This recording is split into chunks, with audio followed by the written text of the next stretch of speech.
Hello, my name is Jason Nye. I'm a professor of literature and film as well as a writer, and I'm happy to have the chance to talk with you about this low-budget, late 50s blend of science fiction and horror. I might as well get this out of the way first. Yes, this film enjoys the distinction, or notoriety perhaps, of being riffed by Mystery Science Theater 3000. I bring that up now to let you know that I will not be taking that approach with this track. The folks at that show are very good at what they do, and I've been a huge fan of their work since I was a teenager, but if you want to listen to someone joke about this movie throughout its running time, I encourage you to check out MST3K Season 4, Episode 7. On this track, I'll be playing it mostly straight, by breaking down specific scenes, talking about the people who made this film, getting into the behind-the-scenes details of its production history, its distribution, and critical reception, explaining where it fits under the larger umbrella of 1950s sci-fi, and how it has, over the decades, become a cult favorite for the connoisseurs of this kind of movie. I also played it safe and didn't go back and watch that MST3K episode in advance of the screening, because I didn't want it to color my judgment in any way. Now, speaking of my own personal judgment of this film, I should say at the outset here that I will not be arguing this is some forgotten masterpiece and that its many critics have gotten it all wrong. When measured by many of the traditional metrics we use to distinguish good films from bad, this movie's bad. But that doesn't mean that it's not entertaining, because like so many low-budget films from this era, in its own campy way, it is. This establishing shot was most likely filmed on Lake Dallas in Texas. And then we'll move into a close-up, which is clearly shot while these two men are not actually out on the lake. Here, we get our introduction to Thorne Sherman, who's played by James Best, and Rook Griswold, played by Judge Henry Dupree. I'll talk about both men later. For now, because it will provide a foundational understanding for everything that I will discuss later, I think it's important to first talk about the man who willed this film into existence and who also plays Dr. Radford Baines. This movie marked a brief sojourn into filmmaking for one of America's most important figures in the history of radio broadcasting. Gordon McClendon's nickname was the Maverick of Radio, and his life story makes for a truly fascinating tale. McClendon, who was born and spent a good chunk of his childhood in Texas, developed his interest in radio when he was still in high school.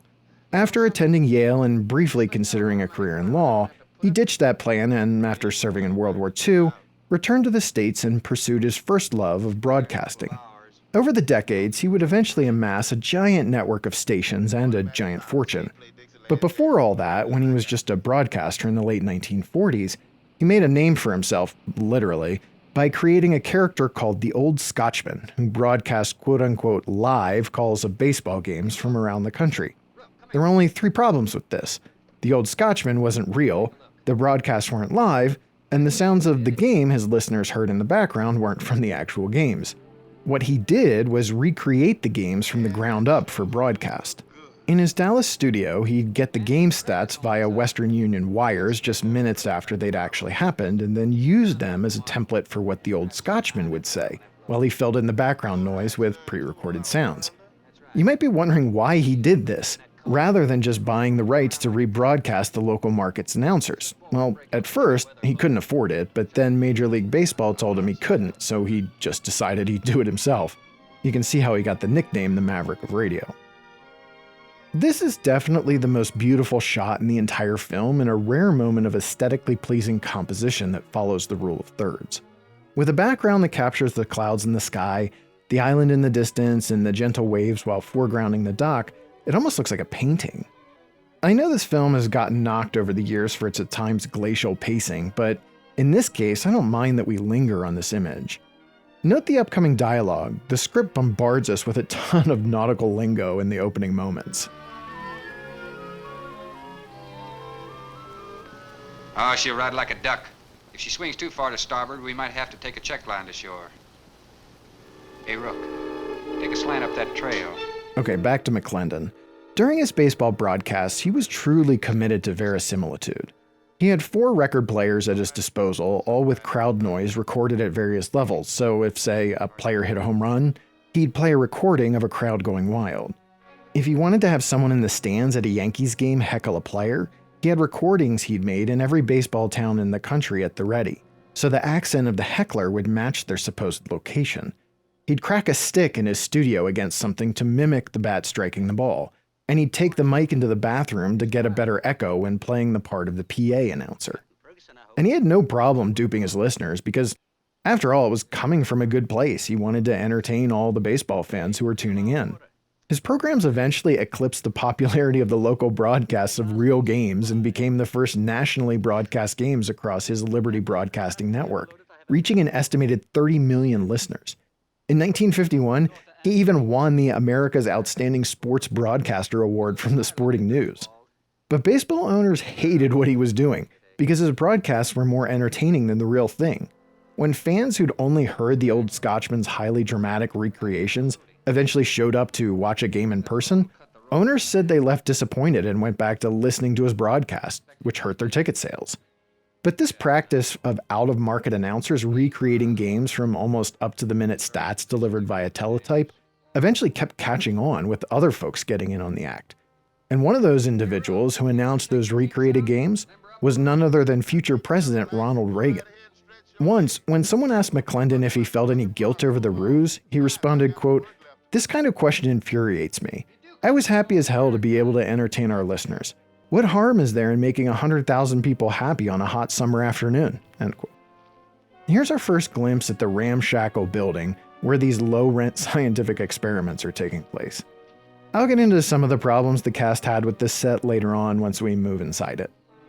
Eventually, competitors who broadcast the real games caught up, and with the cooperation of Major League Baseball, which had been looking for a way to muscle McClendon out, were able to put the old Scotchman out to pasture. But that wasn't before he helped launch the careers of broadcasters who called the real games, including legendary Dodgers announcer Vin Scully. You've been out of communication for more than a week, Captain. Can't it be fixed? It's totally out of commission. My assistants, Mr. Farrell, Jerry Farrell.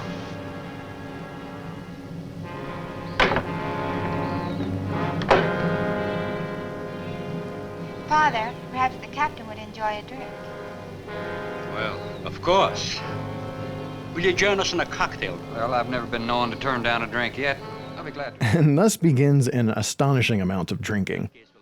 Despite the demise of his baseball broadcasts, McClendon had learned how to pivot into a more diversified product offering, and along the way, he'd been buying up stations around the country. At its peak, his company owned 458 radio stations. He popularized the top 40 format for music programming and started the first all-news radio station. In the early 60s, when the government-approved British radio wouldn't play rock music, including the Beatles, McClendon got his hands on a retrofitted old fishing boat that had been turned into a seaborne radio station, parked it off the European shoreline, and blasted rock and roll into the continent's radio sets. While this was his idea, he wasn't the only one to do this, and a fictionalized version of that history would be turned into the 2009 movie Pirate Radio. Well, to each his own. If you have to be isolated for your work, you've picked a lonely little island. Excuse me, please. I think I'll change. As clumsy as it is, that serves as an important interaction since, as the first time Sherman unsuccessfully hits on Anne, it establishes her discomfort with him and begins the oppositional character arc of their eventual love story, if you could even call it that. The script certainly doesn't strain itself to craft well-rounded characters. Ah, there's Gordon McClendon. He was a true innovator in radio. He invented the live traffic report, on-the-spot reporting done live out in remote locations, and the ad jingle, just one element of his expertise when it came to marketing. He invented all sorts of radio calling contests and other promotional stunts. And that ad work led to his interest in filmmaking. But before we get to that here, enjoy some scientific mumbo-jumbo. I'd like you to meet Captain Thorne Sherman. This is my other assistant, Radford Baines. How do you do? 2 new litters since lunch, Doctor. Both support GT116. That's good, but We can breed them to the 205 group in about 3 weeks. But I'd prefer to wait and expose about half of them to the Hoskins factor first, if you agree. I thought it would be interesting to compare the scientific ideas about shrews presented in this film to the scientific realities of actual shrews. However, before I get into this, I want to make it clear that I am not a scientific expert. I didn't even make it through the first semester of my pre-med major before realizing, mostly due to my plummeting GPA, that the world would be a much safer place if I immediately abandoned my half-baked pursuit of becoming a medical doctor. But thankfully, I can here rely on the work of Mark C. Glassy, who has written about the scientific facts versus fiction in this film in not one but two books, The Biology of Science Fiction Cinema and Biology Run Amok, The Life Lessons of Science Fiction Cinema. Think what would happen if you could isolate and identify the inherited factor in each gene. Now, wait a minute. I'm afraid I'm not very good with pure research. This is practical research. Generally among mammals, the smaller the size, the higher the metabolism and the shorter the lifespan. Is that right? Well, I'm attempting to decrease the size while maintaining a low metabolism and resultant a longer lifespan. For what reason? Overpopulation. Not a problem now, but it will be in time.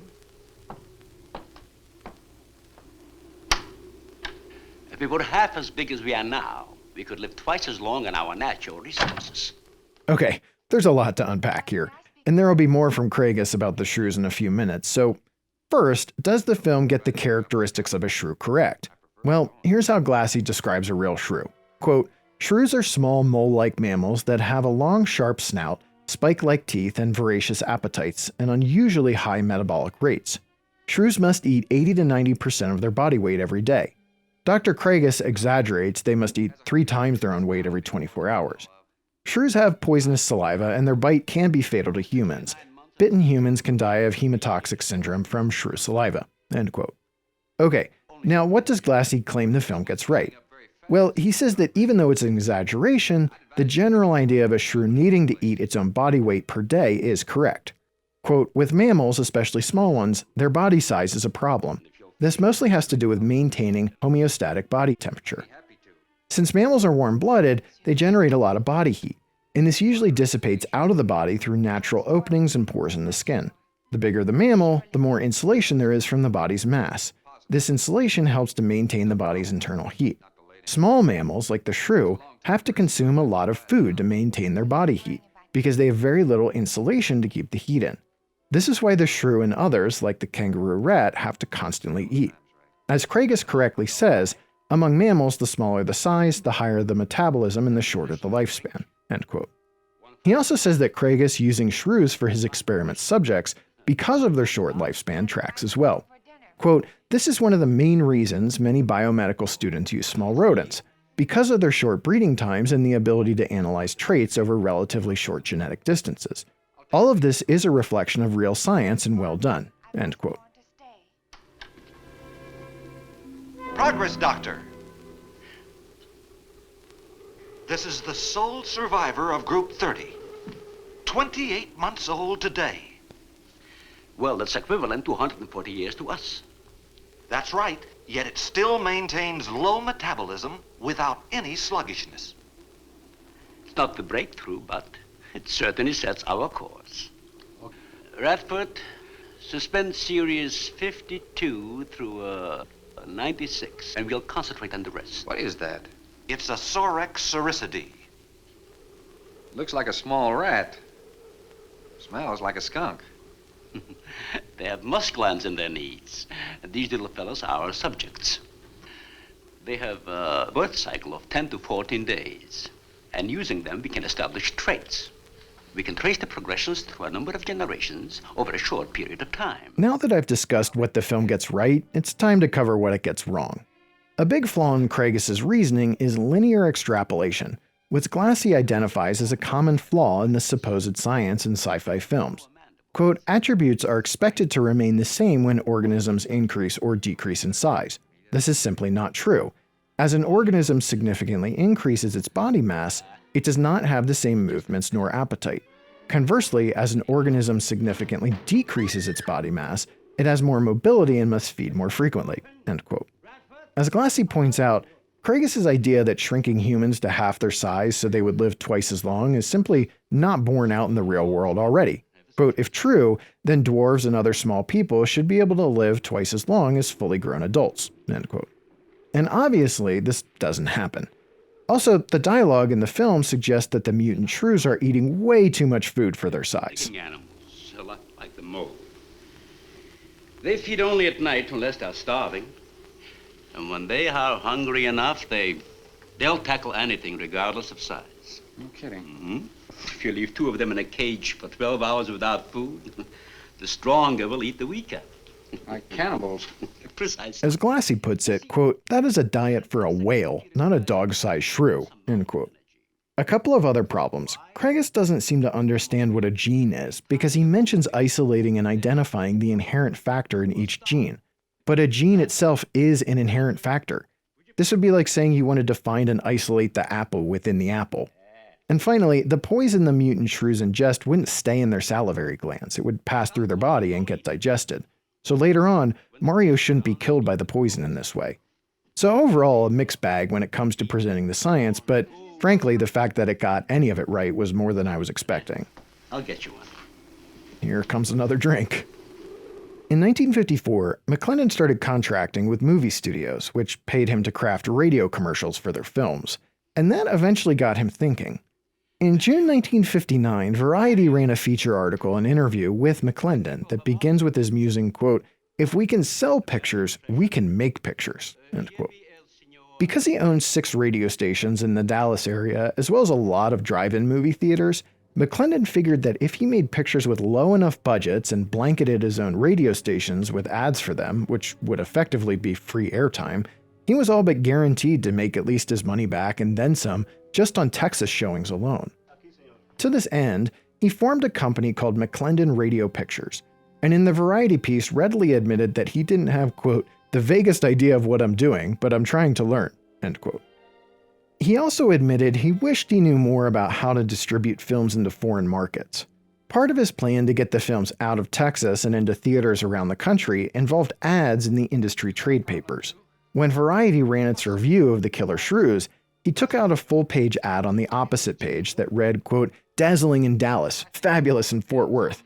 Killer Shrews and the giant Gila monster shatter all-time interstate house record. For booking information, contact McClendon Radio Pictures," end quote.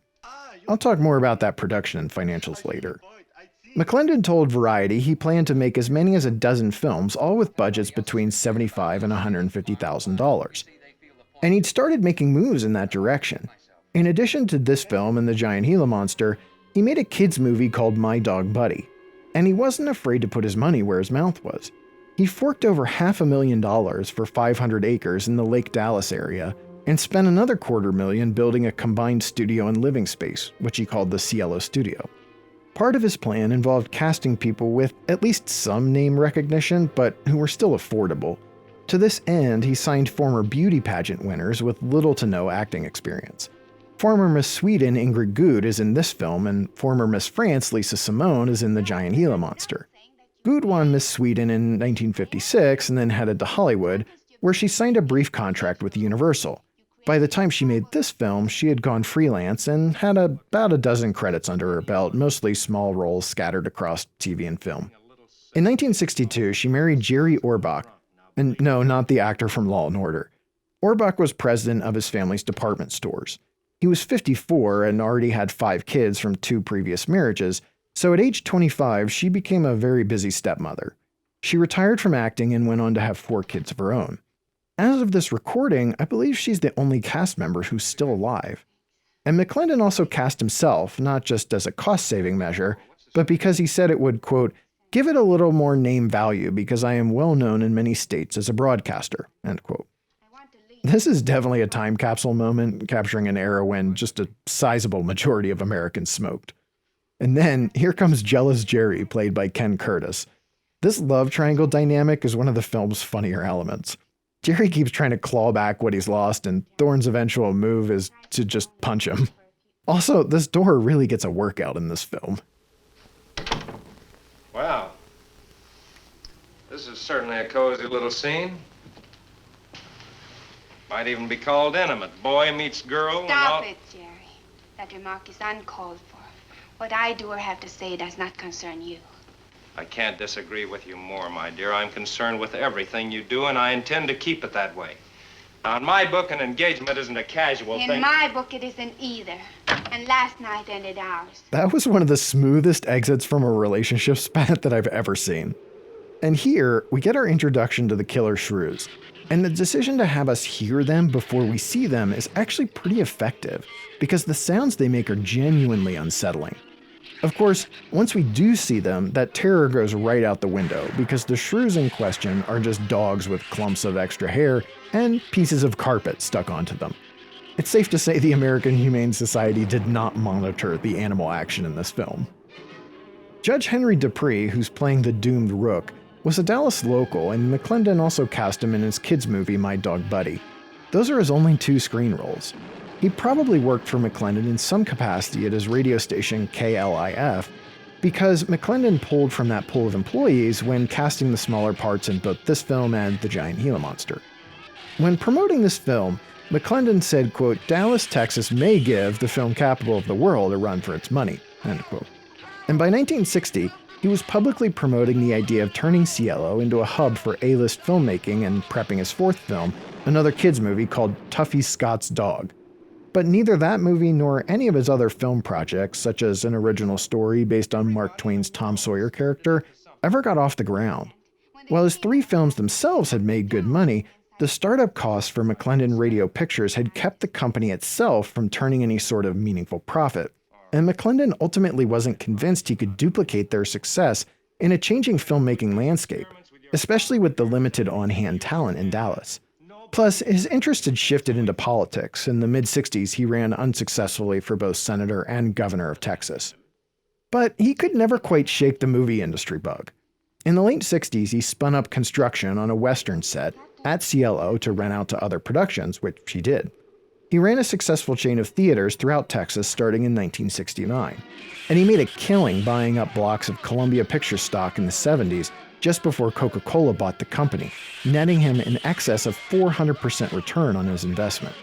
In the early 80s, he had enough self-awareness to know he'd gotten too old to get back into the game as a director, but he did take a role as an executive producer on the John Huston-directed film Victory. It bombed, but McClendon, ever the shrewd businessman, made sure beforehand that he'd come out ahead financially, which he did. Then, in March 1984, just 2 years before he would pass away, an article titled "McClendon, a True Texas Character" by Dennis McDougal of the Los Angeles Times outlined the Mavericks' biggest push into filmmaking to date, an $80 million investment in films to be spread out over 6 or 7 projects. McClendon is quoted as saying, quote, "We have $40 million in place and the other $40 million will come from me and what I get my friends to put up. Or we may make a public offering," end quote. This time around, he wanted to tackle more literary properties, including adaptations of works by F. Scott Fitzgerald and Ayn Rand. But his battle with cancer would keep these plans in the planning stage. In 1986, he passed away not long after Forbes had named him one of the wealthiest men in America, with a net worth of approximately $200 million. In 1994, he was voted into the Radio Hall of Fame. You can't leave. No one opens that gate after dark. Well, who's gonna stop me? You? Well, this. No one opens that gate at night. Now, look, I don't ask questions because it's against my principles. This scene escalates very quickly. Why was that gun just sitting on the mantle? Also, Thorne shakes off being threatened with a firearm in record time, and he doesn't ask questions as a life principle? That seems like an odd hill to die on.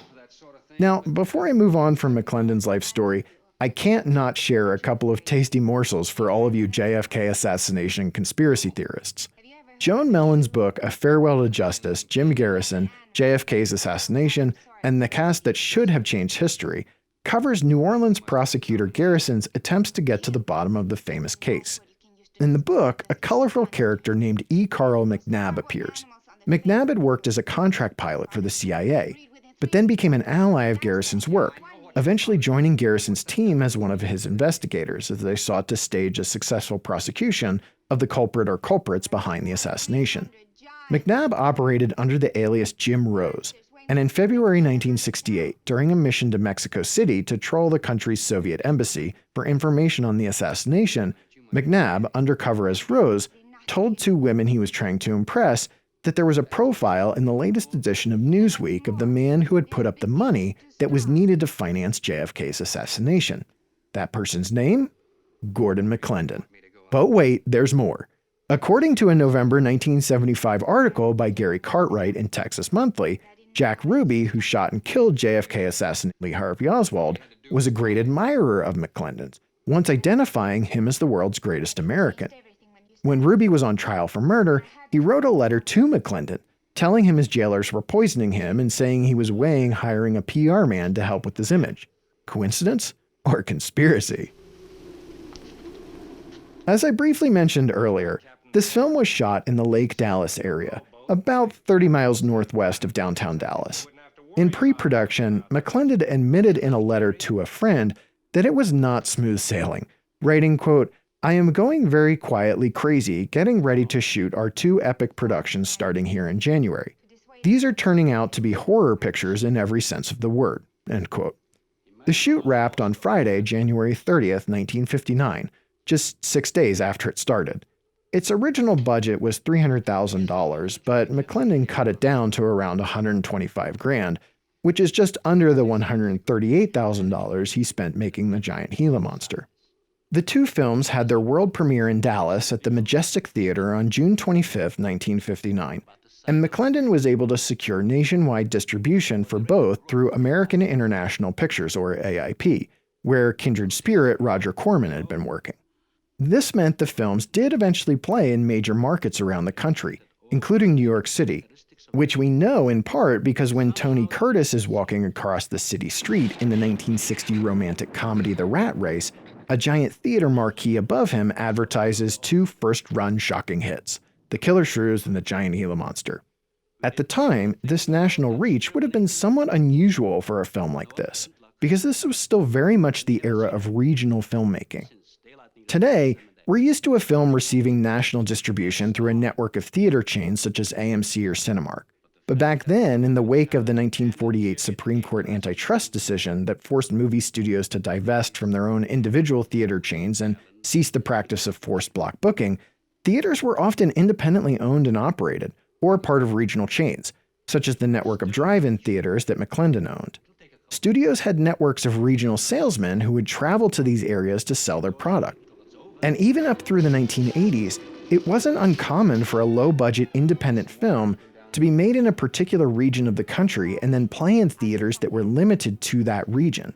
These films wouldn't get exposed to a national audience until they started getting shown on TV, or by the end of the 80s, started appearing around the country on VHS. A perfect late-stage example of this trajectory from regional success to national cult hit is Sam Raimi's first Evil Dead film. This is one of my favorite moments as Jerry starts mean-mugging Thorne as he walks out of the room. Ken Curtis throws some great dirty looks throughout this movie. Okay, here it comes.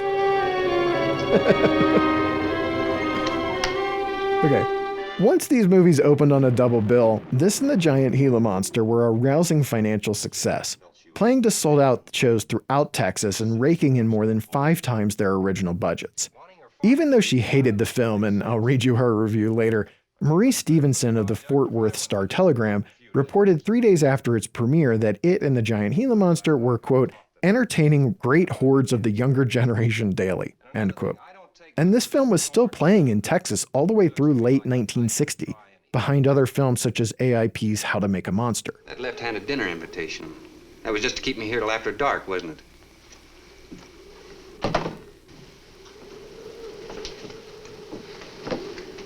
I wanted you here tonight. I felt something terrible was going to happen. Why, you still feel the same way about it? Not as much. Not since you're here and know everything.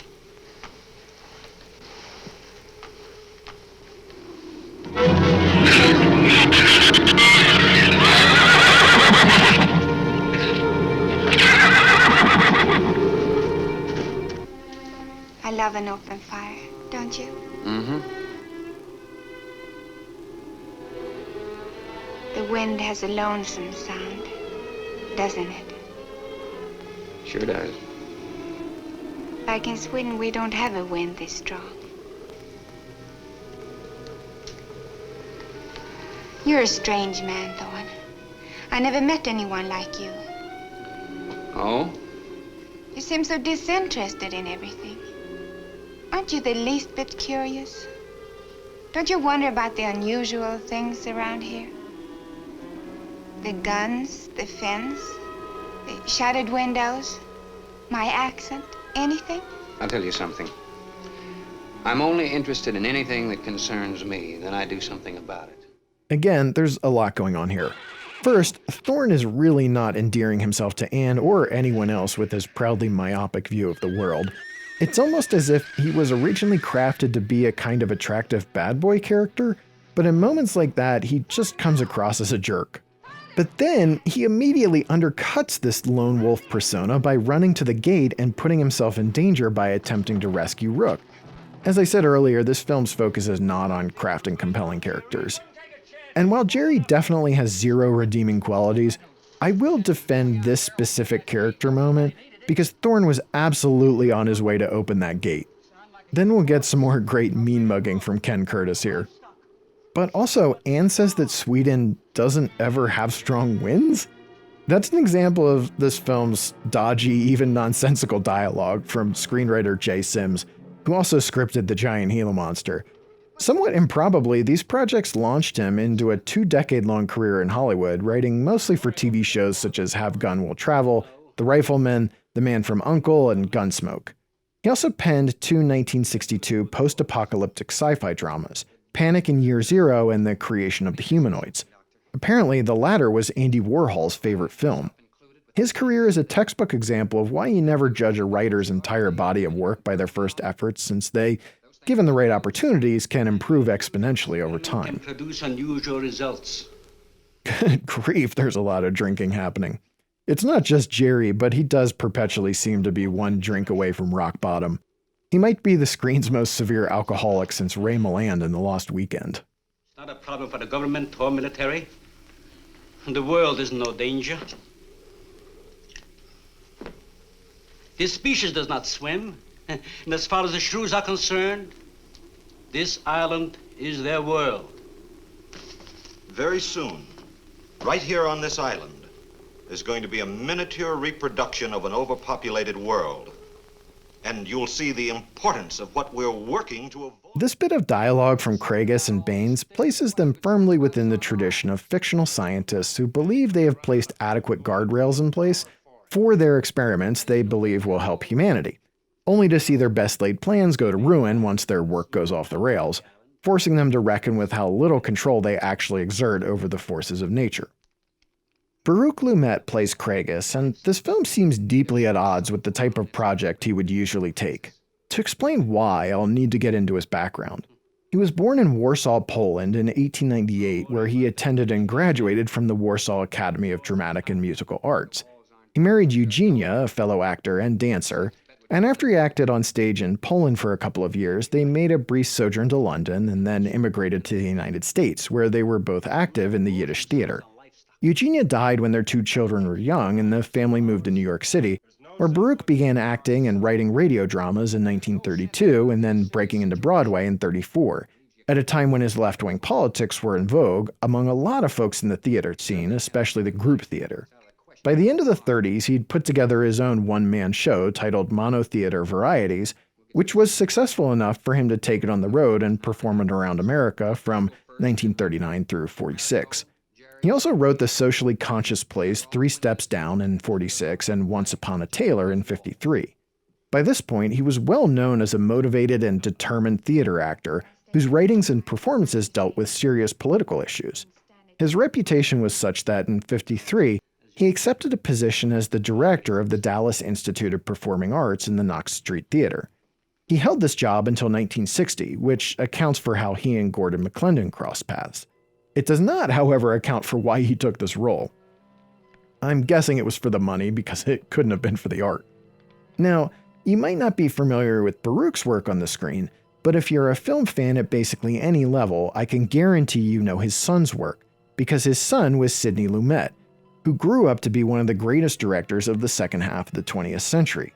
After working in TV for several years, Sidney's 1957 directorial debut, 12 Angry Men, remains a bona fide classic, and he followed it up with an incredible track record that includes Long Day's Journey into Night, Failsafe, Serpico, Dog Day Afternoon, Network, Prince of the City, Night Falls on Manhattan, and Before the Devil Knows You're Dead. His dad was instrumental in raising him into the world of performing.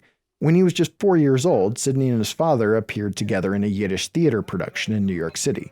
When Sidney was 11, they acted together in what would be Sidney's only film appearance in the politically charged drama 1939's One Third of a Nation. Not long after Baruch acted in this film, they served as the uncredited casting directors together for a low-budget sci-fi film, 1960's Beyond the Time Barrier, which was shot in Fort Worth, Texas. And then, once Sidney established his directorial career, he cast his dad in 2 of his films, The Pawnbroker in '64 and The Group in '66. You know what I've been thinking about, Mario? Anne and that captain, you and me. Imagine an intelligent girl like her going for a common sea tramp like him. Sea tramp. That's the best line in this film. Ken Curtis is the MVP, who really does elevate this film to another level of enjoyment. And playing Mario is Alfredo De Soto, who already had over 15 years of acting experience by the time he made this movie, almost all of it in small roles, mostly uncredited bit parts and productions made in his native Mexico. Outside of a bit part in the 1949 comedy noir The Big Steal, which was mostly shot in Mexico, this is the only American production in which he acted.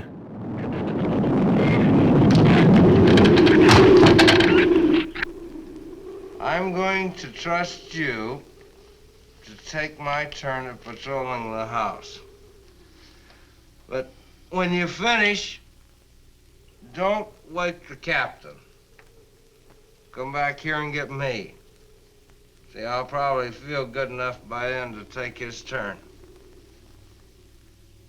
Okay, Mario? See. Okay. Not only did Jerry just pawn off his work on Mario, but prior to that, he showed how terrible he is by trying to create the kind of screw everybody else alliance with Mario that wouldn't be out of place on the TV show Survivor.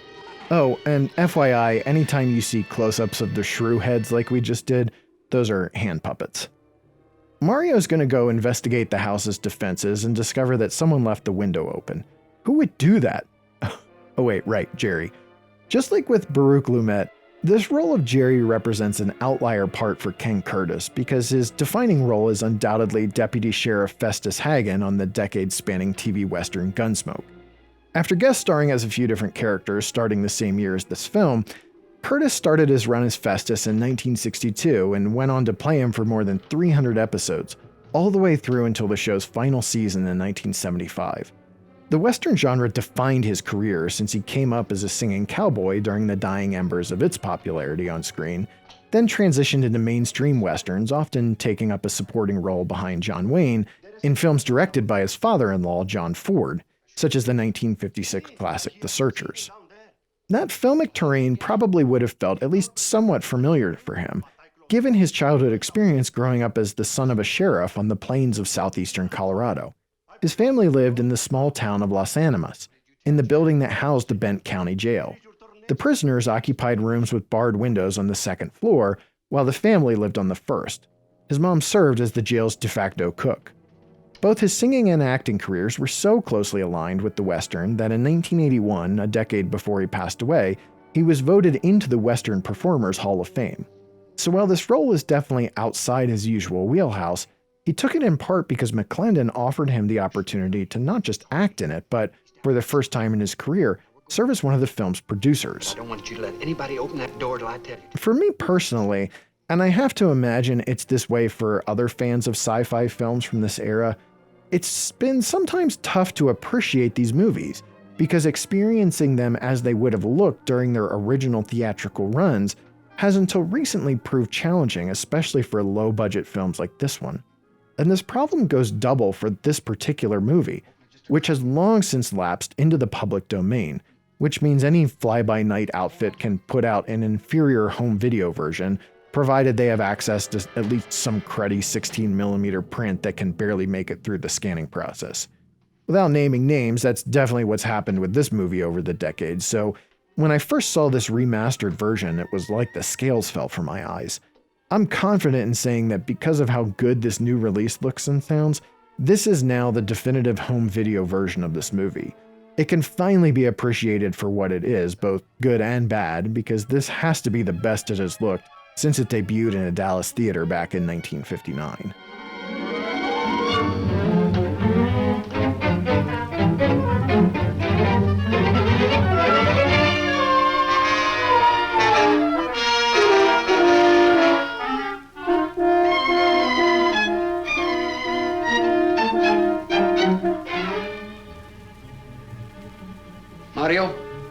Aquí. You see anything? I see where he was. I do not see where he is. Cuidado. Si, senor. I will be careful.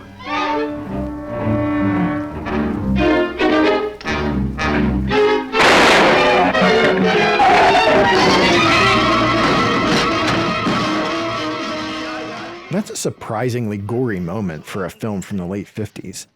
Also, by now it's probably clear to you that the musical score does a lot of heavy lifting. There's only so much tension the music can ratchet up when backstopping two people slowly wandering around a dark room, but music industry veterans Emil Cadkin and Harry Bluestone do their best. They're both highly competent musicians. Bluestone was an accomplished violinist whose recordings and songs have been used in dozens of films, up through as recently as 2021. I have a question about this shot, and I might be showing my ignorance of emergency medicine here, again, failed pre-med student, but why is Thorne making a tourniquet by using his gun? That seems unsafe. With Mario's death, I think it's worth bringing up a December 1974 issue of the magazine The Monster Times, in which editor Joe Kane pens a piece titled "The Monster Times Lousy Film Department proudly presents another lousy film, The Killer Shrews." The intro describes the movie as, quote, "a tale of science going wrong, giant shrews running amok, patrons fleeing from theaters, and weary watchers dozing in front of the tube," end quote. Kane lobs a number of criticisms at the film, but one in particular stuck out to me. On more than one occasion, Kane describes what he perceives as the film's racist content, writing, quote, that the film is determined to waste no time in offending its audience is borne out when Thorne addresses his black mate as boy before the film is even 2 minutes underway, end quote. After discussing the death of Rook, the film's only black character, Kane writes, quote, following some sort of primitive racist plan, the film, having disposed of the sole black cast member, next sacrifices the Mexican handyman Mario, end quote. In his 1995 book Sleaze Creatures, an illustrated guide to obscure Hollywood horror movies 1956 to 1959, author D. Earl Worth tackles this issue, writing, quote, considered racist by a few were the consecutive demises of Rook and Mario. In the dichotomy of most film disasters, a few expendables must go regardless of race, creed, or color. Admittedly, the terror of Rook was sadistically relished. A screaming obese black man dangling about the ravenous shrews must have delighted some of the redneck trade anticipating the shrew's consumption of dark meat. Thorne at least cared about Rook, and only followed that unimportant Mario, awkward Radford, and cowardly Jerry were next, end quote. I bring this issue up because the dialogue around this topic of who dies first in horror films has long been a subject of controversy and debate among the genre's aficionados and its critics, particularly with regard to race. A black character dies first in many horror and sci-fi films, including Spider Baby, Kingdom of the Spiders, New Year's Evil, Christine, Friday the 13th Part 3, Gremlins, Aliens, Jurassic Park, Ticks, The Crow, The Edge, John Carpenter's Ghost of Mars, Scream 2, which as you might expect also calls attention to this trope, and plenty of other films both inside and out of these two genres. However, this trope gets notably reversed in several horror films, including George Romero's Night of the Living Dead, as well as Dawn of the Dead. Now, I think, but I can't be certain, that this might be the first horror film to traffic in this specific narrative decision, in part because significant roles for black actors in these genre films were practically non-existent up to this point. Therefore, on one hand, it's a mark of progress that Rook exists within this world. On the other hand, though, it's definitely far from ideal that he's the first character killed off. Given this film's influence on Night of the Living Dead, George Romero's inversion of what we're seeing here with its foregrounding of Ben, a black protagonist played by Dwayne Jones, becomes that much more significant. I'll talk more later about the specific parallels between these two films. I'll take a dull, alive woman every time. We just left yet another scene that featured Anne and Thorne on that couch. They seem to spend half the movie on that thing. I thought that given this film's deep Texas roots, it would be interesting to dig back through the state's local newspapers to see how they reviewed both this and the giant Gila monster since they played together. It might surprise you to learn that this film garnered anything other than universally negative reviews. The Austin American newspaper said that this film and the giant Gila monster were, quote, horror shows in every sense of the word, end quote. But the Wichita Falls Times really liked it, especially once the shrews turned their attention to devouring the humans. Its reviewer said, quote, "The ravenous attack on a moon-drenched night is unparalleled in realistic suspense. The motion picture patron who projects himself totally into the plight of the four terrified survivors will feel the force of horror when he is left with their decision, whether it is better to wait and pray that the deadly shrews will, at last, die of starvation, or wiser to gamble on a dangerous dash through the island underbrush to the safety of the sea." End quote. The Abilene Reporter News was less impressed, but tried to find something good to say about the local production, writing, quote, "Killer Shrews is a somewhat better picture than Gila Monster because it has real shrews. Neither of these pictures is really very good, but they have a sort of freshness and naivete that seems to make them lovable like a member of the family. And every now and then you see a familiar setting if you know Dallas County." End quote. It should be noted this picture does not have real shrews. But maybe that speaks to how realistic those dogs and puppets seemed to a reviewer in 1959. The Waco News-Tribune reviewer, Ginter Quill, sounds annoyed but grudgingly accepting of the final product, beginning his write-up by referencing McClendon's stated belief in his ability to make a sellable picture, and then saying, quote, "His confidence was undoubtedly bolstered by the acquisition of 1. Scriptwriters thoroughly acquainted with the formula, whether for action-adventure or horror story, and shrewd enough to avoid expensive interior sets. 2. A director who knows what to do with it. And 3. The requisite financing, which in this case apparently was comparatively little. Actors, though a necessary commodity, were its secondary. Even Mr. McClendon gets in on the act. The director in both these instances is a good one, Ray Kellogg, who knows how to frame a picture, build suspense, concentrate on action, and handle people and special effects. Under his steering, they get a lot more mileage than they warrant." End quote. I'll talk more about Ray Kellogg in a minute. My favorite of the local reviews, though, comes from Marie Stevenson of the Fort Worth Star-Telegram, who begins her review this way, quote, "Gordon McClendon makes movies on the same level as he operates a radio station in this area." End quote. Ouch. Stevenson's coming in hot. She continues by saying the Killer Shrews, quote, "purports to be the story of the results of some experimentation with little bitty animals that turn to great big monsters with voracious appetites. The shrews, which appear to be dogs with spots painted on, some hair glued on, and some false fangs slipped in, trap some people on an island. Although deplorable artistically, the movie here and there displays the fact that even its maker didn't take it seriously. The maker, in fact, appears in the Killer Shrews, which proves he has a sense of humor. The theater Thursday was full of youngsters who cheered, booed, and once in a while hissed the action. Although giving vent more freely than is the way of the professional, they proved to be the right fair critics." End quote. But one non-local review stuck out to me as a notable outlier. In fact, shocked would be a good word to describe my reaction to it. Industry trade paper Variety, which is never a publication to shy away from taking a poor film to task, gave this movie a positive review, praising multiple aspects of it. Here, listen to this. Quote, "Able acting bits are contributed by James Best as the riverboat captain and blonde Ingrid Goude. Supporting roles are capably handled by Ken Curtis, Baruch Lumet, Gordon McClendon, and Judge Dupree. As a horror film, it's quite good under the economics involved. Assets include excellent direction by Ray Kellogg, fine lighting and photography in the numerous outdoor shots. Special effects by Kellogg, especially in close-ups of the huge shrews, are first-rate." End quote. First-rate? Really? I should also note here that many newspapers, including those in Texas, couldn't get the film's title right, calling it Killer Shrew, singular. And when one critic lobbed the accusation at McClendon that this film was one of the worst movies ever made, he showed a self-deprecating sense of humor when firing back, quote, "I resent your allegation that The Killer Shrews was one of the worst movies of all time. I made 2 other movies that were worse than that." End quote. He's not wrong. We got 20 rounds altogether. Here comes pathetic old Jerry, never one to pass up an opportunity to make the worst possible decision. Sherman.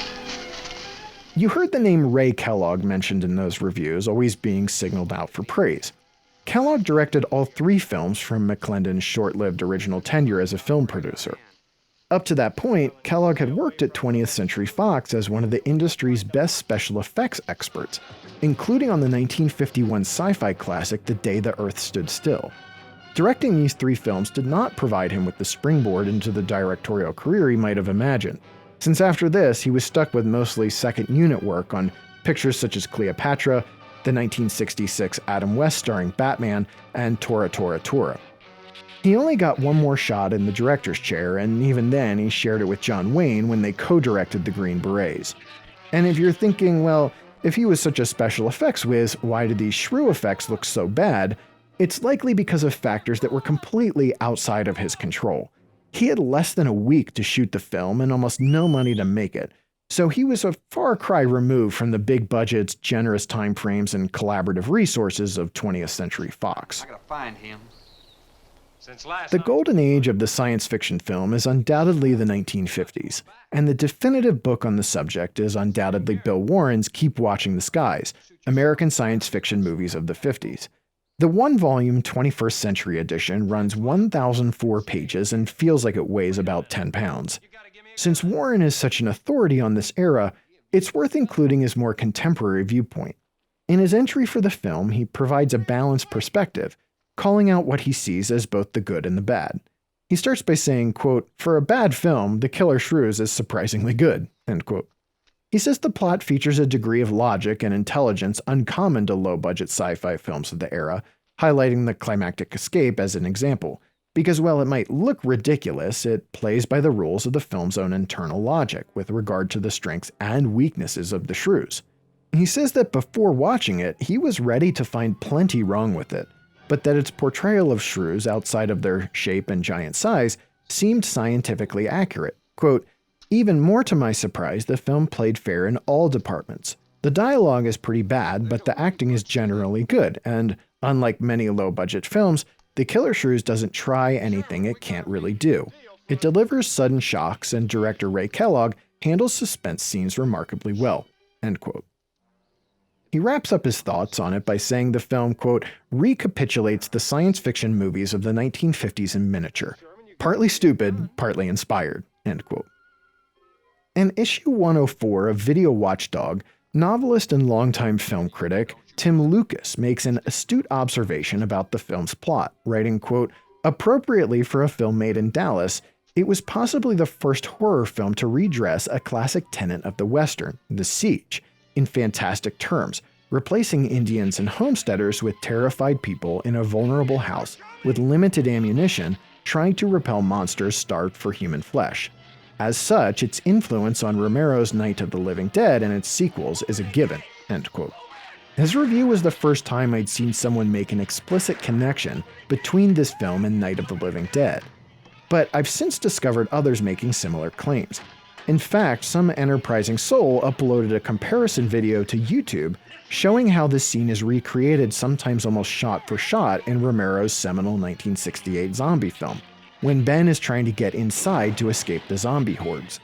I have to say, some of the similarities when synced up and viewed in tandem seem too strong to be simply coincidental. I should also note that Lucas has a couple of nice things to say about the film, writing, quote, "The film is decently suspenseful, and the shrew effects, carpet-covered dogs, puppetized hands, unnerving chattering sounds, are better than competent for their time," end quote. What's not competent are these fake punches Best throws at Curtis. They never seem to get within 1.5 feet of his face.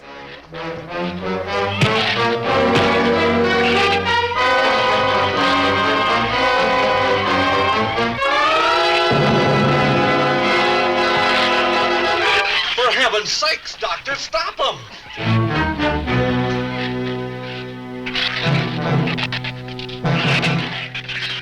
I like to imagine the teenagers in the original audience chanting, "Do it, do it." A lot of actors end up with one role that, for better or worse, defines their image in the public consciousness, and for James Best, that role was Roscoe P. Coltrane in the hugely popular TV show The Dukes of Hazzard, which originally ran from 1979 to 85 and then in perpetuity in syndication. But for Best, identifying him solely by that role excises an entire swath of work he did before and after the show, including this part as Thorn. All right, didn't he have it coming, or didn't he? What happened out there? Oh, nothing much. Jerry just tried to kill me twice in the last 5 minutes. Rook came ashore last night. He's dead.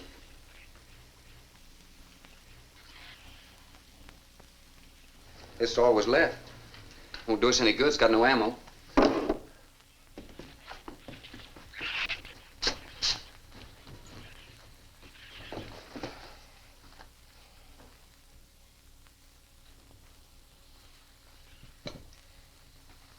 I'm deeply sorry, Captain. I wish I'd followed your orders.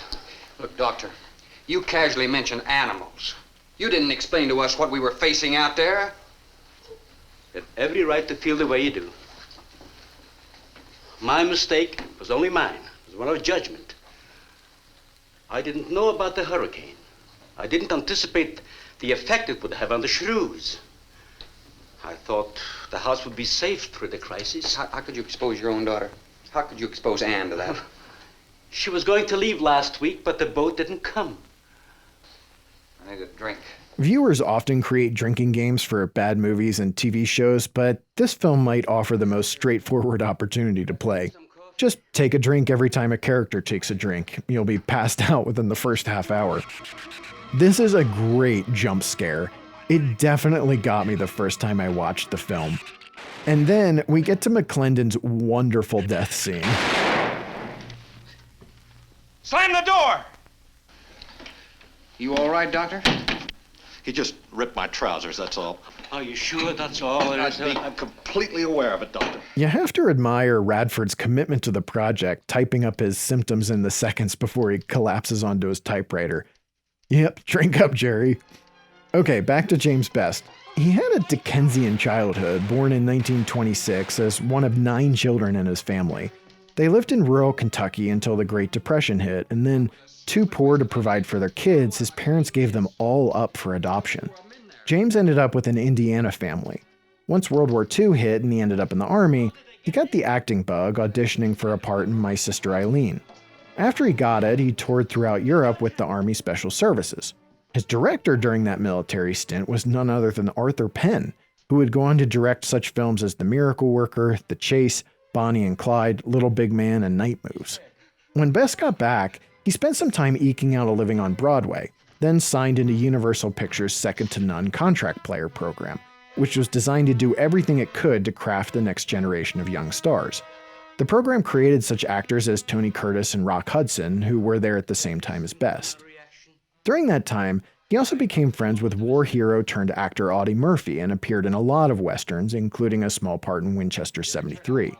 But his Universal days came to an abrupt end when he started going out with a young woman, who was also dating a studio executive. As he remembered it, quote, "It was a kiss and tell situation. I kissed and she told," end quote. From there, as a free agent, he kept grinding away in character roles and uncredited bit parts, including in sci-fi films of varying quality. He's Charlie the Radio Man in The Beast from 20,000 Fathoms, Dr. Sidney K. Fuller in Riders to the Stars, and an unnamed crew member in Forbidden Planet. And there he was, finally giving the audience the cathartic moment of seeing Jerry get beaten to a pulp.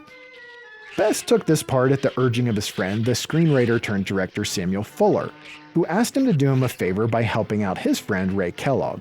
In an interview that ran in the winter 1994 issue of Psychotronic Video, Best recalled, quote, "Ray Kellogg was one of the best special effects men in Hollywood, and Ray was going to direct his first movie. I took the picture. My book I'm writing is called Hollywood Never Made Me Cry. If anything was to make me cry, Killer Shrews would have done it. We actually would paint the sets and we would shoot the scene. You couldn't touch the set because you'd get paint on your hands," end quote. Best did write that book, but changed the title to Best in Hollywood, The Good, the Bad, and the Beautiful. In it, he has nothing good to say about making this film, except for some lascivious comments about Ingrid Goude, which he would repeat variations of seemingly every time he was asked about working on this movie. He starts his chapter on this film this way, quote, "There are times when an actor is better off just beating his head against a wall. As Exhibit A, I present you with the Killer Shrews," end quote. And as for those painted sets, he said they were constantly walking sideways to avoid getting paint on their clothes because they didn't have enough money to buy a second set of wardrobe. Best also says he liked McClendon, but that McClendon couldn't act to save his life. Here's what he said about his death scene we just watched. Quote, "The writers wrote a scene that had one of the shrews bite Gordon and kill him, so we did not have to put up with his terrible acting anymore," end quote. He also explains how they shot a scene we watched earlier when the dogs as the shrews were chasing him through the woods. When it came time for the movie Shrews to chase Best's character, here's how Best recalls the ad hoc troubleshooting the production employed. Quote, "They didn't know how to make the dogs chase me, and so we got a raccoon. We put him in a crate and drug him up there, and it left a scent. Now, wherever they drugged the raccoon, that's where I would run. They hollered, "Roll it," and I took off running. Well, those dogs looked exactly like they were following me. And I looked back and I wasn't sure they weren't. They had these fake fangs standing up. After a while, I found myself running for real. End quote. Before we run out of time, I want to explain where this film fits in the sci-fi films of the 50s. At the decade's start, the modern sci-fi genre was still in its nascent form, offering up modest but ambitious efforts in 1950, such as the Let's Go to the Moon space films Rocket Ship XM and Destination Moon.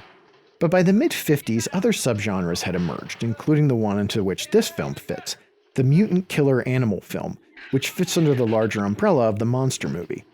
A couple of notable efforts in this area are 1953's The Beast from 20,000 Fathoms and 54's giant mutant ant thriller Them. These films set the standard for what would follow, including in this movie. Either one scientist or a group of them start screwing around, usually with nuclear material, and end up accidentally creating a monster out of an existing animal. These two films take different paths to the same kind of story. In Them, nuclear testing creates giant killer ants. In 20,000 Fathoms, atomic testing raises a frozen dinosaur that then goes on a rampage. This is a brutal moment here as Thorne blowtorches a shrew. Them would prove hugely influential, paving the way for lots of other stories featuring either a gigantic or miniature version of an animal, human, or otherworldly monster, usually created by scientific ineptitude and/or malfeasance. By 1955, films as varied as The Beast from 20,000 Fathoms, Godzilla, It Came from Beneath the Sea, The Black Scorpion, The Monster That Challenged the World, Tarantula, The Deadly Mantis, Giant from the Unknown, The Incredible Shrinking Man, The Amazing Colossal Man, and Revenge of the Colossal Man, the Lou Costello comedy The 30-Foot Bride of Candy Rock, The Attack of the 50-Foot Woman, Attack of the Puppet People, Attack of the Giant Leeches, The Spider, The Fly, The Giant Behemoth, and of course The Giant Gila Monster, among numerous other films, had all riffed on this idea in one way or another. And as you can tell just from the titles, a lot of these poor mutants are insects. You right off that roof! I told you I'm not going! I'm staying here! You got to get them down here somehow. And see if you can coax them down here. Jerry, please come down with us. No, Ann, they'll get you if you go out. Come down here, you fool! Poor devil, I hope he makes it. We can't leave him. He's not responsible for himself. He's got to go I now. love that little shrew hand that sticks through the wall. And poor Jerry, an idiot to the end. A lot of these films require a mad scientist, which is arguably the oldest character type in science fiction, since that character harkens all the way back to the first science fiction novel from 1818, Mary Shelley's Frankenstein. This film is no exception, with, as I talked about earlier, Dr. Craigus behind the deadly experiments. And to a film, they all carry some warning about employing increasingly powerful technology. This is the Cold War, after all. In service of goals that humans should not, these stories argue, have the power to pursue. This film is certainly no exception to that rule.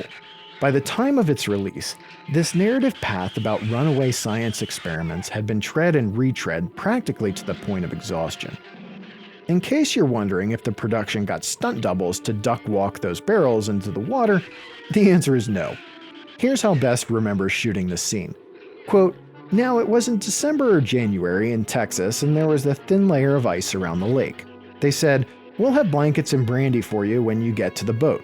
So we walked under these stupid barrels until we get down to the water and then we dove under and swam to the boat. I have never been so cold in my life." End quote. But he said that being with Ingrid Goude made it better. Quote, "I wrapped the blanket around Ingrid and hugged her as tight as possible and shot 2 or 3 brandies. After a while, I didn't care if I was cold or not." End quote. As we wrap up here, I should mention that, believe it or not, this film has 2 remakes and a sequel. As Tom Weaver points out in his Fangoria review of the Wes Craven-produced 2006 horror film The Breed, the film in question has so many similarities to this movie that it seems to be a loose remake of what we're watching. And that's not the first one. The second one was a $3,000 micro-budget reimagining that came out in 2016. In 2003, screenwriter Steve Latshaw used this film and The Beast from Haunted Cave as inspiration for his film The Curse of the Komodo, but Latshaw didn't want to stop there. James Best, who was longtime friends with them, credits Latshaw with pushing him to pursue a sequel to this film. In an interview about it for a 2013 Indianapolis Star interview, Best remembers this as his initial reaction. Quote, "Are you kidding me? That piece of garbage?" End quote. But it wasn't long before the two men started bandying about ideas for it, a process that stretched across decades. Lanshaw said that it was around 2009 that they really started to drill down on the script, and by 2010 they had completed it and were ready to put together the financing. Best called in a couple of markers by getting his Dukes of Hazzard co-stars John Schneider and Rick Hurst to star alongside him. And just like in 1959, this shoot was a quick one. This time they did it all in 10 days. Here you go, the moment we've all been waiting for. I love the way Curtis kicks up his legs at the end of Jerry's death scene here, just to give it a little something extra. Like I said, Curtis is just absolutely the MVP of this movie. At age 85, just 3 years before he passed away, Best reprised his role as Sherman for Return of the Killer Shrews, and this time he's a boat captain who takes a reality TV crew to make a show on the same island, where, unbeknownst to them all, the shrews somehow survived for over 50 years, which throws the science of this original movie into serious questions since the shrews should have long since starved to death. What's interesting is that the 2013 article says Best hadn't given a thought to a sequel until Latshaw pitched it to him, and his 1994 Psychotronic interview concludes with a note that he was working on a script for a Killer Shrews sequel, so the follow-up film was long in the works. In his book, Best mentions that they were planning to shoot the sequel in 3D, although somewhere along the way that idea got scrapped. Return of the Killer Shrews wouldn't be released until 2012, 53 years after the original. The filmmakers even tried to get the Guinness Book of World Records to recognize this as the longest period of time between a film and its sequel. They wouldn't have been successful because Bambi 2 had already been released 64 years after the original, although they might have had a case if only counting live-action films that starred at least one of the same actors. Before my final comments, I want to say a huge thank you to Tom Weaver, an expert on this era and type of film. He was beyond generous with his time and resources as I was compiling my research for this track, so thank you, Tom. And now, I'll wrap it up by explaining what I appreciate about this film. While it's not even in the same orbit as the best of the decade's science fiction, there's an undeniable charm to witnessing a small, low-budget production made far from Hollywood's corridors of power achieve its admittedly modest goals. Is it great art? No. But it is, in its own ridiculous way, a fun movie provided you're in the right mood. You either get this kind of film or don't, and it's okay to poke fun at its mistakes while still appreciating the hustle that went into making it. If you enjoyed this film at all, I hope this track has provided you with a better understanding of who made it, why it was made, and where it fits under the umbrella of a great decade for science fiction films. And now I'll leave you with Best's corny final line and say, until next time, thanks for listening. And he'll be dead of starvation. An excellent example of overpopulation. Well, you know something, Doctor? What's that? I'm not going to worry about overpopulation just yet.